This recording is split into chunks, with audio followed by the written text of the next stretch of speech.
welcome all of you to Chat with Matt. The purpose of Chat with Matt is to find speakers who I think have something interesting to say. We're delighted today to have Scott Peterson of Avalara, one of our new sponsors, joining us today to talk about sales tax. And in my experience, people who introduce me usually butcher it. So my practice has been to let our guest speakers introduce themselves and talk about their backgrounds and how they got to where they are. I also asked Scott to discuss Avalara and the growth of the company and what they try to accomplish for middle market companies. So without any further ado, I'm going to give Scott the floor. And Scott, you can take it away. Well, thank you, Matt.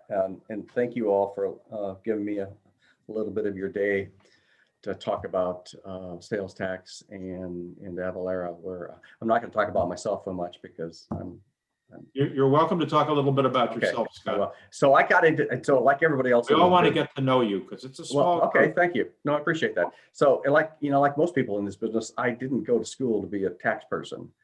I just got into tax by accident, and I spent, now 30 plus years. Gosh, it's been a long time now. 30 plus years just doing tax policy for the most part. So I spent the first 12 years of my professional career after I got out of graduate school and couldn't find a job in my chosen profession. I took the first damn job I could get. And so I said, okay, I'll take this job. I have no idea what it is. It turned out to be, I was an analyst for the South Dakota Legislature. I had no idea what that meant. But it was the first people that offered me a job, so I took it. And I showed up to work the first day and meet all the people there, and everybody that worked there is assigned by subject matter. They're all subject matter experts. And the boss introduces us, he introduces his current staff, and he asked them, said, you guys want to change any of your expertise? You want to be something else in the future? And they all said no. And he turned around, looked at me and said, okay, you're our tax guy. Okay, well, I don't know anything about tax. I went to graduate school to be a city manager. I didn't know squat about taxes. So I spent the next 12 years learning taxes, and I did it from the perspective of somebody who wanted to change taxes. And so I spent those first 12 years doing research and writing legislation for people who didn't like the taxes the way they were and wanted them to be different, wanted them to be better, however they defined better. And so I got really good at South Dakota taxes. I wrote, I don't know, 3,000, 3,500 different pieces of legislation in my career. I know I've worked for 3,000 different state legislators, and including, frankly, and I've known several from Illinois and Connecticut. Shirley, I'm not sure where you're from, Shirley, but I probably know legislators there as well. That led to it being, South Dakota's expert on taxes. There was turnover in the Department of Revenue in South Dakota, and they hired me to run the sales tax. So for 10 years, I ran South Dakota sales tax. I was the governor's chief tax policy expert, plus I was the chief administrator for the state sales tax. A good place to learn how to learn about sales tax is South Dakota. They tax everything. They literally tax everything. They tax all products, all services. They tax lawyers, they tax accountants, they tax engineers. They don't tax doctors. That's the only service that's performed in South Dakota. They tax real estate agents. So imagine you're out there selling your real estate and you get a 6% commission.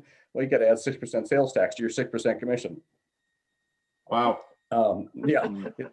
So it was a great place to learn, so I spent those 12 years doing policy development and in policy. Then I spent 10 years doing policy implementation, having to deal with the statutes that I wrote for the most part. Then in that last 10 years, we started a thing called the Streamline Sales Tax. And if you don't know about the Streamline Sales Tax, Connecticut was very involved Illinois was very involved in the very beginning, but Texas was very involved in the very beginning, but their interest waned over time.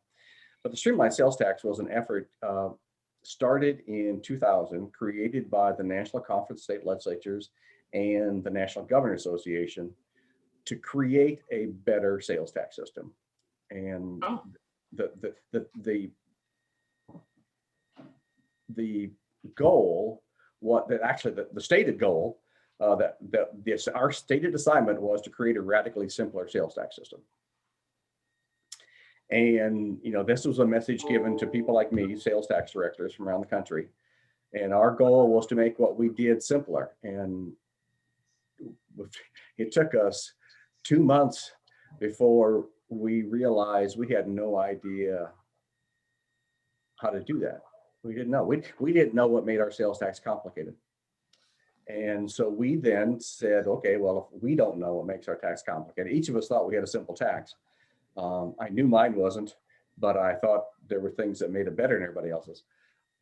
So we decided that the best way to do that was to ask you. We asked the business community. And so we contacted the National Manufacturers Association, the U.S. Chamber of Commerce, the National Retail Association, the National Federation of Independent Businesses, and the Council on State Taxation. And we said, this is our assignment, to make the sales tax system radically simpler. We don't know how to make it simple.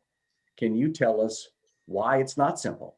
From your perspective as a multi-state business operator, what is it about the individual state sales tax that makes them complicated and preferably unnecessarily complicated? If something's complicated just because that's the only way to do it, that's one thing.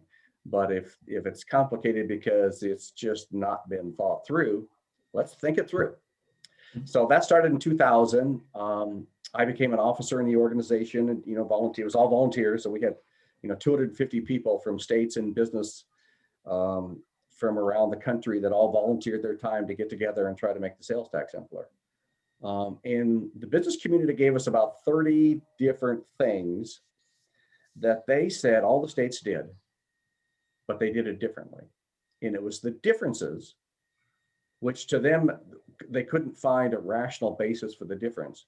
It was those differences that they said, if you can figure out a way of eliminating the differences, you can all still do the same thing. You just all have to do the same thing. And so we created task force and committees, and we just started about trying to find a solution for each of those 30 things the business community said we all did, but did differently from each other. And that went on, it's frankly still going on. They had a meeting this afternoon that I participated in. So it's a 2-decade-old project, still trying to make the sales tax simpler. I assume they're not having a lot of success at this. Well, so in the beginning they had a tremendous amount of success, and so this is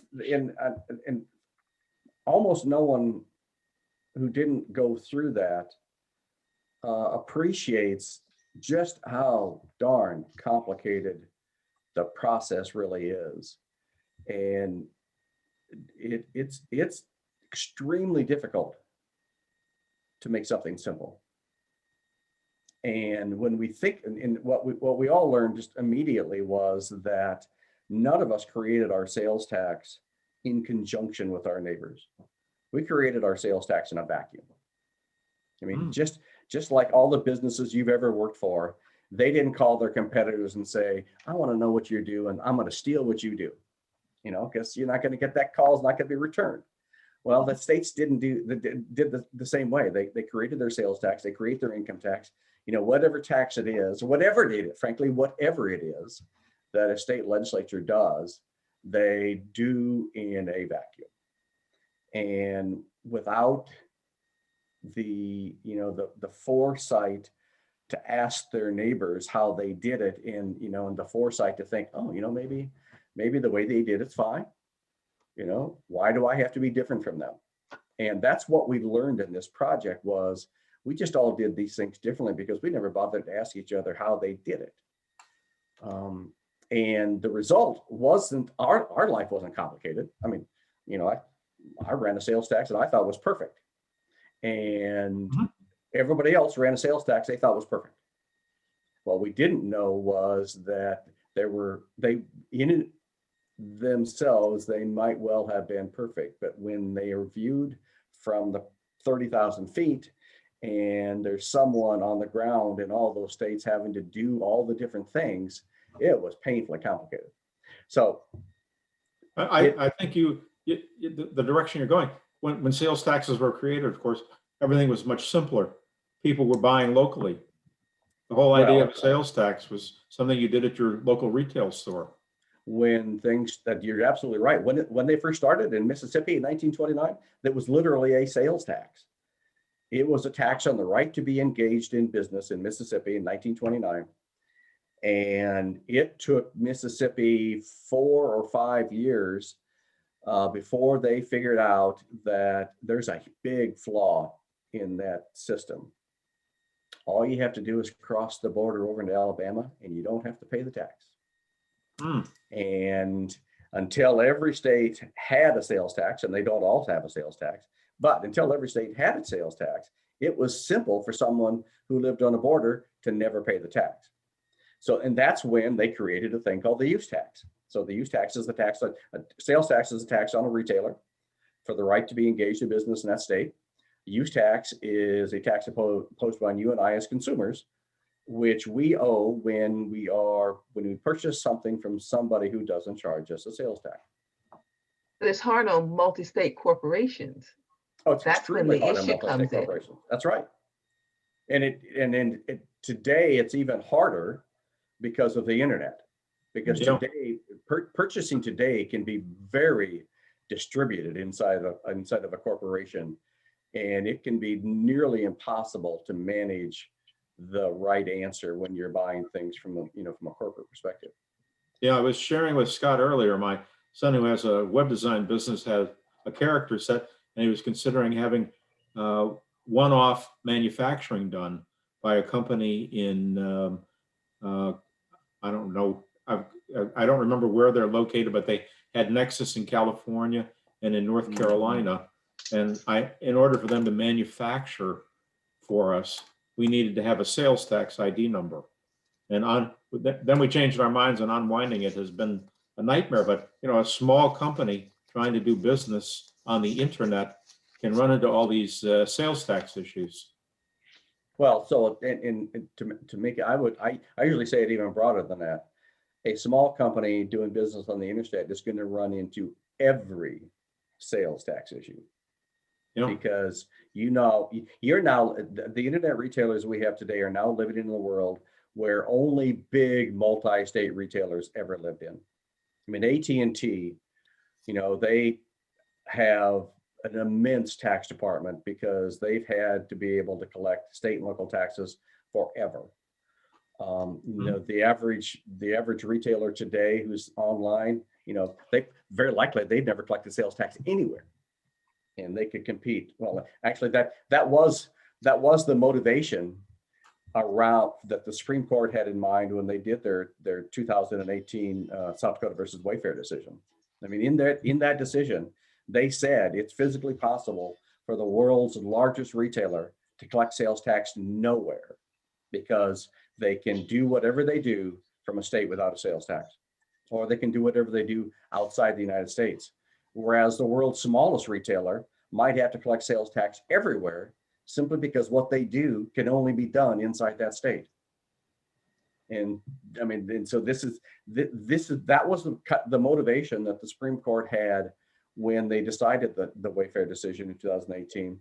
They knew they were going to make life much more difficult for tens of thousands of retailers, big and small. But they knew at the same time they were going to equalize the pain. It was no longer going to be a case where just because of how you did business or where you did, how and where you did business, you could avoid the pain. So long story short, Streamlined Sales Tax became a thing. They were looking for an executive director. They asked me to become their first executive director, and I did that for 7 years. and joined Avalara from that. I got to know Avalara because one of my jobs as part of the Streamline Sales Tax was, and so to get back to your question from a few minutes ago, the Streamline Sales Tax is the most successful business tax simplification initiative in this country's history. Oh, okay. Nothing has ever been done that has been as successful as that and has lasted as long as it has. Even as limited as their success has been. It's just, from the business community's perspective, it was an unbelievable opportunity to really make serious changes in the way the sales tax operated. And it's been a fairly frustrating experience accomplishing as little as it's accomplished. But they would never have accomplished any of the things that they've got today from the Streamline were it not for the Streamline Sales Tax. Uniform definitions, the list of 30 things, there was a solution for, and somewhere between 24 and 30 states all did some of that. In fact, Florida just yesterday, the Florida Legislature transmitted to the governor their economic nexus law, their law that puts into effect the South Dakota versus Wayfair decision. So we assume the governor's going to sign it on July 1st. If you make more than $100,000 in sales into Florida, you're going to have to collect the Florida sales tax. Every other state in the country has that law except for Missouri. Well, one of the things that they're doing inside that statute is repealing a thing that the business community wanted the Streamline Sales Tax organization solve, and that was rounding. Something as simple as what decimal place do you round the sales tax to? So one of the things the business community says, you guys don't even do math the same way. I mean, the sales tax rate is 6% in this state and is 6% in this state. And even though my products are sold for exactly the same price in both states, the tax isn't the same.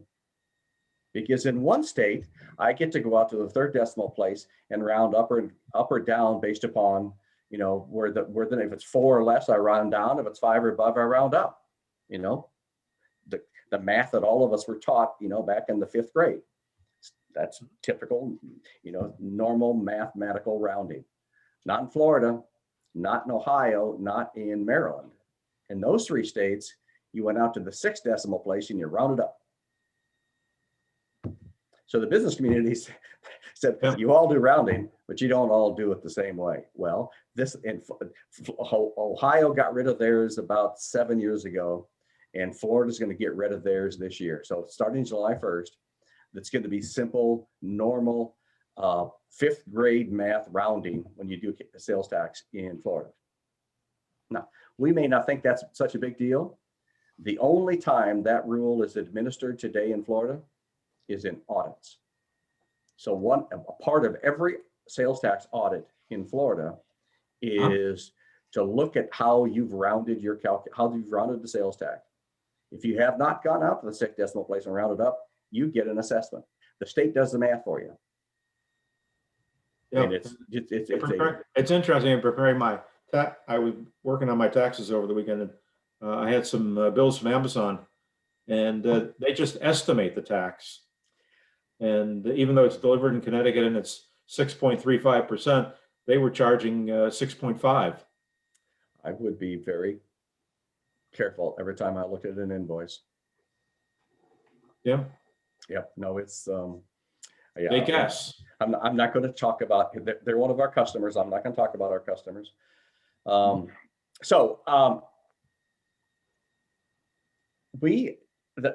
biggest thing that's happened in the world of sales tax, since the internet is the Wayfair decision in 2018. And what that law did was truly make everybody a taxpayer. So literally everybody on the planet who's making a sale into a state that has a sales tax Mhm. as a legal requirement to collect that state sales tax. Which in and of That's a itself huge is, complication for small businesses. well, yes, because there is a tremendous amount of distinction yet. You know, I like to tell people the very first thing you need to know about the Wayfair decision is that everything's taxable somewhere. It may not be where you live, but it very likely is where your customers live. And we lived in a world, and this is a risk analysis that CFOs have to do. You're always looking to try to, make sure the company's backside is covered on everything that the company's doing, and knowing full well that you have no idea all the things the company's doing. You got employees out there doing stuff you just really don't want to know about, and at some point in time, there's a risk involved. Well, when it came to sales tax, your biggest risk was your marketing department, where they sent their employee, in your sales department, where they were marketing, how they were marketing. Were they marketing in person? Where were your salespeople physically located? Where did they travel to? Where did your purchasing people buy the things that you incorporated into your product? Where are your warehouses? Where's your inventory stored? But those were all things, honestly, a CFO could manage. In theory, that CFO can go to the CEO and say, wait a minute, I don't think you want to put that employee in that state, because one employee in that state is going to make us collect their sales tax. And right now we have It gives you nexus, right? And we have nexus. That would give us nexus. We'd have to collect sales tax. And we've got a pretty good, and we've got from a CFO perspective, the biggest problem with sales tax is it's a pass through. And if you don't collect it, you can get stuck for it. Oh, you certainly can't, on a retailer, you can't go back to your customers. Yeah, I've been part of those conversations. They're hard. Anyway, but in theory, and in often case in practice, the corporation can manage its sales tax collection obligation pre-Wayfair, because you've got to choose where you're putting your people. You got to choose where you're putting your stores, your inventory. You can tell your salespeople, no, you can't go to that state because I don't want to collect their sales tax. You could tell your marketing people, no, you're not going to attend that trade show because I don't want to collect their sales tax. Those were all decisions that you could manage. I mean, they may have been uncomfortable because you're keeping your sales team from a state that could be a great place to make sales, but you at least got the right to put your 2 cents in. Wayfair changed everything. So now businesses live in a world where your customers decide where you're going to collect sales tax. It doesn't make any difference where your employees are. Makes no difference where your payroll is. Makes no difference where your inventory is stored, because your customers are making that decision for you. Because Wayfair based sales tax collection on sales, on your economic nexus instead of your physical nexus. So now you have to know everything. You literally have to know everything, because you don't know where your next sale is going to come from. You don't know which state you have to have a license in until you've crossed that state's economic nexus threshold. And that is a big risk. And I talked to lots of CFOs and VP of taxes who just say, hey, I'm not messing around with that. I'm getting registered everywhere. We're just going to collect sales tax everywhere because I don't want to be audited. We're a publicly traded corporation. I can't be drug in front of the SEC for failure to collect a sales tax in the state, when I could easily get around that by simply registering everywhere. And, I'll just collect, it's going to cost me some money, but I'll do it. So why don't you share with us what Avalara does? Everyone else on this call may be aware of it. I'm somewhat aware of it, but what is the Avalara tool? What do we? So we started we started because of the Streamline Sales Tax. Oh, okay. 2004. So part of the Streamline Sales Tax at one point in time was called the zero burden sales tax system. I said the goal was to make the sales tax radically simpler. Well, we were going to take that to heart. We were going to eliminate the burden. where we're going to say there was no burden whatsoever to collect sales tax. Well, it took us a little while, and it took us an embarrassingly long amount of time when I think back on it to realize zero is a damn hard number to hit. So we said, well, if we can't get rid of all the burden, maybe there's a way we can get retailers out of having to deal with the burden. Let's create a public-private partnership that lets retailers outsource their sales tax compliance to somebody else. And then we'll pay for it. So that in 2004, I wrote an RFP that I distributed to everybody in the world looking for companies that wanted to form or enter into a public-private partnership with the Streamlined Sales Tax to create software and services that would allow retailers to outsource their sales tax to this third party. And the three guys who had founded Avalara, they founded it a few months before, saw my RFP. I have no idea how they saw my RFP, but they saw it and they gave me a call. And Avalara became Avalara. So we call these things certified service providers. Certified service provider is obvious. Certified means that the states look at what we do and certify that it's accurate, certify that it's reliable. And Avalara was the very first certified service provider. Signed the contract in, I didn't, I wrote the contract that the founders of Avalara signed in May of 2006. So Avalara at that point in time was a sales tax company. What we did for people was calculate sales tax, complete and remit sales tax returns, and make sales tax remittances. So we just did the three things. Now, the things that you have to have in place to do those three things are pretty substantial. First of all, you have to know what's taxable. Now, the states helped. So the states sent all of us certified service providers what they call a taxability matrix. And taxability matrix includes all the things that they tax and exempt and tells you charge tax on this one, don't charge tax on that one. And so we had to build this database of all these different tax matrices. At the same time, the state sent us a map of their state with all the jurisdictions inside the state and the boundaries of those jurisdictions and the sales tax rate that applied inside those jurisdictions. So we had to build this database of jurisdiction boundaries and a database of rates by jurisdictions. So to calculate sales tax, you got to have those three things. You have to have a database of what's taxable, a database of what their tax rates are, and then a database of basically local government boundaries.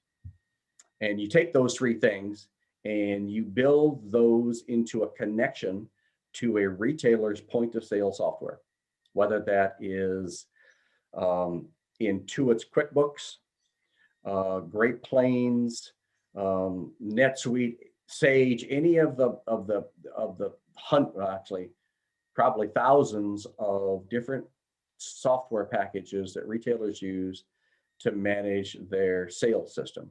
Sometimes it's an accounting system, sometimes it's built into the accounting system, sometimes it's a standalone sales system, sometimes it's built into the inventory system.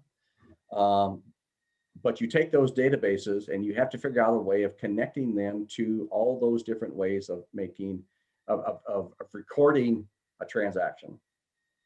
And that's what we do. So when we started, our goal, and the odd thing, and something I never really understood when I first met the founders from Avalara, was they didn't really know anything about tax. What they knew was tax was either a yes or a no. It's taxable or it's not. And if it's taxable, then you apply a rate. If it's not, you move on. And that it was something that could be easily computerized. Well, the two people who were the main drivers of the startup were software people. One was an engineer and one built engineering companies. So what those three guys did was take one guy's limited tax knowledge, tie that to the software engineer's ability to understand how you program the computer, and then tie that to a business builder who could take that concept and turn that into a business. Nice. There's a lot of very esoteric things that go on in the world, and you need an expert because it's not your real business. Well, and that was the reason. It always surprises me how successful this company's been, given that those three people didn't really know taxes. What they did know was they knew how to sell software. They said, if you want to sell software, you got to attach it to somebody else's software. So what it dawned on them that the people who make real decisions inside companies are the people who control the sales system. So if you want to make a tax software, being able to calculate sales tax is worthless if it isn't physically connected to the sales system. Yeah. So what these three guys did was figure out how to talk to people who own the sales systems into building the connections. And we've been successful because we started off with the philosophy that you sell software through other people's software. Oh, so okay. Today there are QuickBooks salespeople out there today selling Avalara. There's Avalara salespeople selling QuickBooks, and we do this. We have this cooperative engagement where everybody's software gets sold, and everybody is selling something that's better. You need an accounting system? Well, sure you do. Well, if you're going to run a business online, you're going to have to collect sales tax too. So I'm going to sell you this accounting system, and I'm going to sell you one that comes with a pre-built connection to a sales tax software system that'll just eliminate your need to collect sales tax anywhere. Mm-hmm. No, that's very important. That's what those three guys were experts in. Again, the big issue is this is not your core business, paying sales tax. Yeah. You have a lot of other things on your plate to figure out and have to worry about the liability of sales tax, and it can be a lot of money. If you have to pay it and didn't collect it from your client or your customer. Yep. Yeah, when I was running the sales tax system, I had this clothing store in Rapid City, South Dakota, where I bought all my clothes. And so I got to know those guys really well. They knew what I did for a living. And the owner would say, every time I'd stop in there, he said, I'd take the 6% that you make me charge in sales tax over what I earn from my selling clothes any day. I said, okay, well, that doesn't make me feel very comfortable, but this is a tough business you're in. Like if you're in the grocery business, the margins are so small. You screw up on sales tax, you got a problem. You got a problem. So that's our motivation. Our motivation is to eliminate that. I won't ever screw up on sales tax because somebody else is doing it for me, and that's their expertise. And they build it into my software, so it happens at the time of sale. I never have to worry about it. So since sales tax, we now do lodging taxes because it's the same thing. And every city and state and county in this country has a lodging tax. Actually, there's more lodging taxes than there are sales taxes. Wow. We do beverage alcohol taxes. So we are a major supplier of tax compliance and tax licensing for the wine industry in California. So if you buy wine and you have it delivered to your home, there's a fairly good chance that Avalara acquired the license for that winery in the state that you live in, and calculated the sales tax and the alcoholic beverage taxes on that wine when it got delivered to your house. We are the country's leading provider of motor fuel tax returns. So if you're somebody that's in the motor fuel tax business, you're filing these unbelievably large, complicated tax returns all over the United States and to the federal government, where you're most likely doing it on one of our returns. What else do we do? Do you do telecom tax? We do telecom tax. Thank you very much. That's complicated. If you want complication. Yeah, we bought, and we did that by buying a company that was good at it. Because there was no way we were ever going to learn that. It would have taken forever to learn it. And by the time we learned it, everybody else would be better at it than we were. So we bought somebody that was good at it. Yes, so that's a big deal. There are a lot of different taxes on telephone bills. Oh yes, there are. I only go over my telephone bills once a year when I prepare my tax return, and there must be 20 lines of taxes on it. Yep. And some of those taxes, well, in some states, in some taxes, they don't have to itemize them.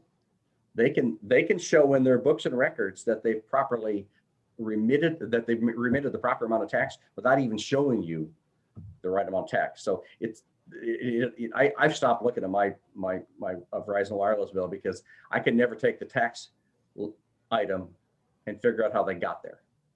And I know that, and given what I do, I know why. It's because internet access isn't subject to sales tax, and a portion of that bill is internet access. So I got in it, and I have no idea how much they're charging me for that. I'll send you my telephone bill. You can tell me how they're computing the tax. I've never been able to figure it out. I can get it I can't tell you, but I can get it to somebody that can help you.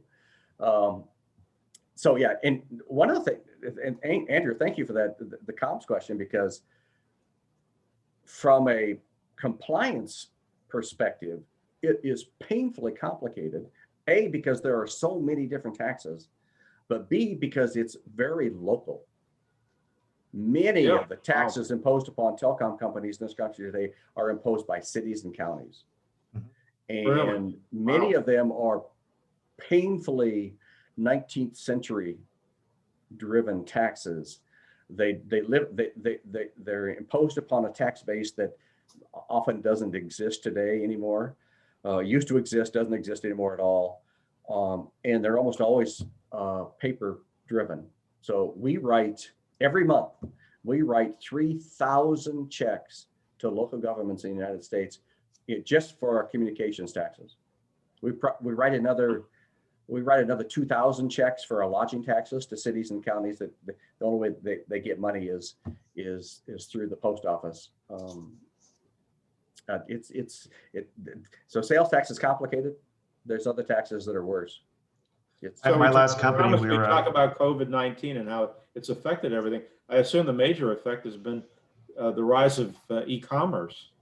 So the rise of e-commerce, so last night, this is my wife buys, she's a wine collector, and she was reading to me this. So she's a partner at a Big Four accounting firm in their salt practice. So our pillow tax is this. I'm sitting there trying to read my book, and she's reading the book. Hey, did you know in 2020, the direct-to-consumer wine sales rose 27% by volume, the largest ever year-over-year increase? I'm trying to read my book, and my wife's talking tax to me at 10:15 in the afternoon. So to your point, e-commerce has changed. The COVID changed e-commerce, but it changed commerce, and it turned a lot of commerce into e-commerce. And let's see here. 44% of Americans who now shop online for alcohol had never done so before 2020. If you wanted to buy something last year, you did it online. So what really changed wasn't so much e-commerce changed. The COVID didn't change e-commerce. It just changed commerce into e-commerce. The only way that anyone can actually make a sale back in April through November was to do it online. And if you weren't there, you didn't make a sale. And that's what we saw. We have so many customers today who own stores that had to figure out a way to get their product in front of their existing customers, not even make new customers, but to get in front of their existing customers. In the process, they have made new customers. What they've all learned is that it is not a godsend by a long way, but a very effective way of reaching somebody who never would have walked into your store. It's not going to change. I mean, if I were running a store, the last thing I would even remotely consider doing is getting rid of my e-commerce business. I would figure out some way of doing my fulfillment differently. I would figure out some way of spending less money on shipping. I'd figure out some way of automating, my inventory management, so that I'm not constantly having to keep track of all the things. So there's some way I can automate what gets taken out of inventory and shipped to somebody in some other state. But I would never stop. We're at the 4:45 mark, so we should open it up to questions. What do we hear from the group? So Scott, I always found the most difficult thing sometimes was the classification of the product. I remember years ago, the first time I came across Avalara, I was working for a software company. That's why I learned, for example, in California, if you completely electronically deliver the software, there's no sales tax. If anything gets sent to the end user, a user manual, a CD, anything, all of a sudden it's a taxable event. So obviously, you know who was pushing the politicians in what direction when that tax code was written. But I have found at other times that it's the classification, because sometimes these descriptions are very broad and you're trying to figure which classification for that state the thing is. So does Avalara provide a service to help, if you have 100 SKUs, can you pass on those 100 SKUs plus descriptions, and Avalara would say, well, this fits into these categories for these states and these categories for these other states? Yes, and I'm really glad you asked that question, because it goes back to one of a question Matt asked earlier, which is, what are we doing? So we're trying to figure out a way of using artificial intelligence to automate that process, to have someone send us 100 SKUs, and then for us not to actually have somebody that did that work, for us to put those 100 SKUs and the descriptions in our system, and have the system tell us what is the proper tax code. So what we don't do is, so we have probably 3,000 different, well, we call them goods and services codes. We have about 3,000 different goods and services codes. We add more when we get somebody who's selling something that we've never sold before, or we've never helped before, or some state does something unusual to their tax code.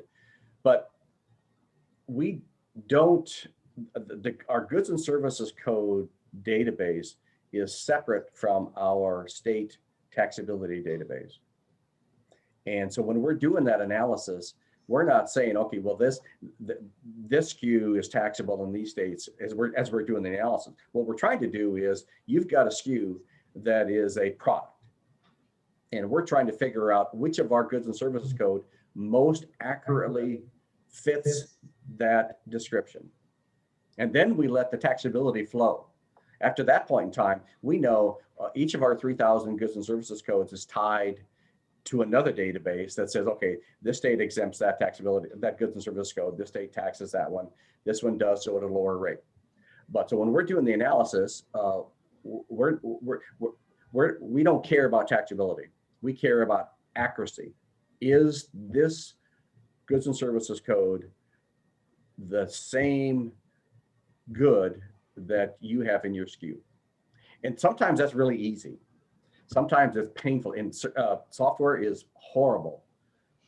As you said, if you don't have, it's because we have goods and services queues, goods and services codes for software as a service. Well, for software that's delivered electronically, software that's delivered in a tangible format, software that's accessed remotely, software that comes with a manual, software that comes with a tutorial. Live tutorial is different than tape tutorial.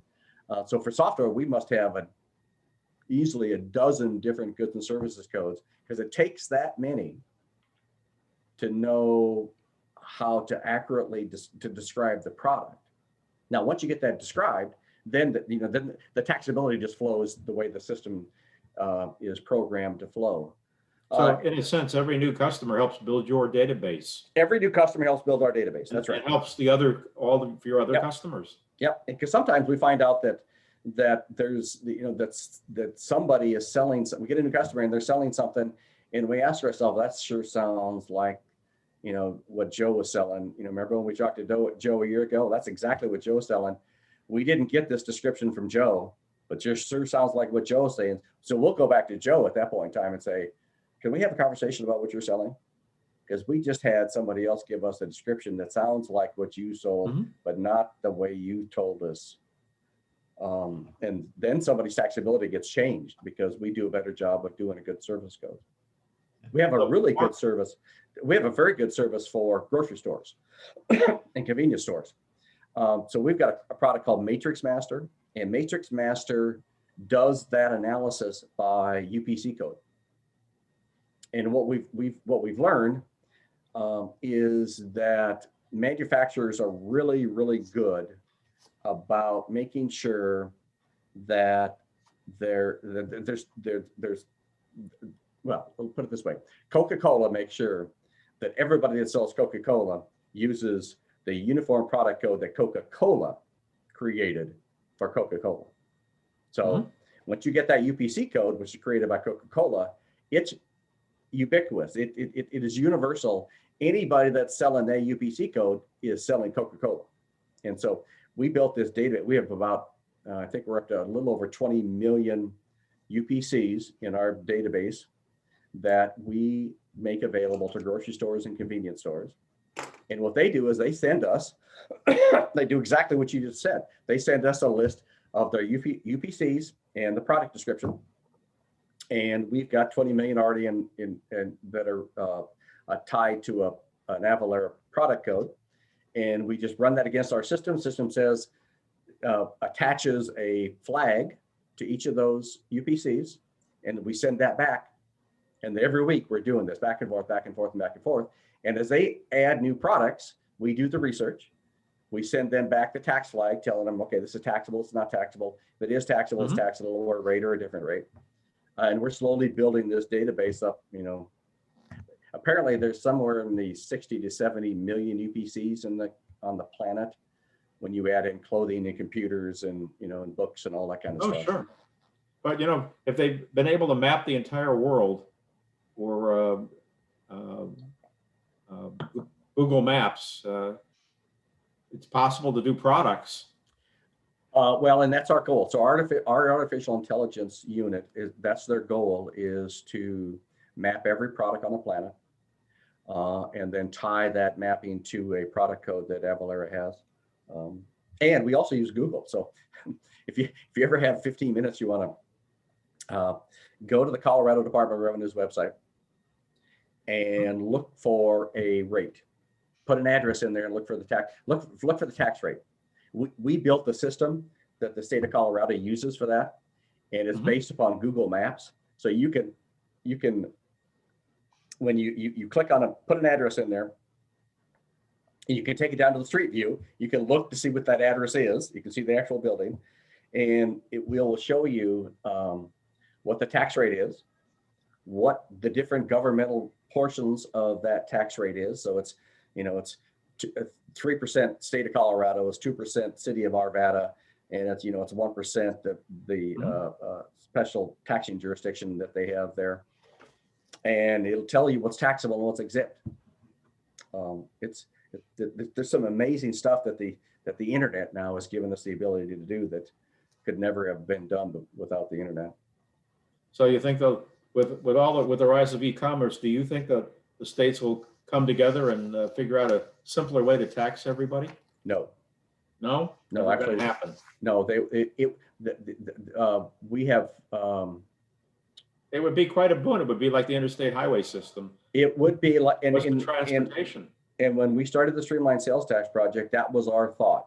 We were going to create this uniform, and we were going to create a situation where when you cross from Alabama into Mississippi, the highway didn't look different. It looked exactly the same. What we've learned is that the only way that gets done is when the federal government drives the ship. And the state, since the federal government doesn't have a sales tax, the states they were going to do what they wanted to do. And one of our, we had a whole bunch of politicians involved in that project. Yeah, no one wants to give up their pet tax. Yeah, and they still do, and they have their pet taxes.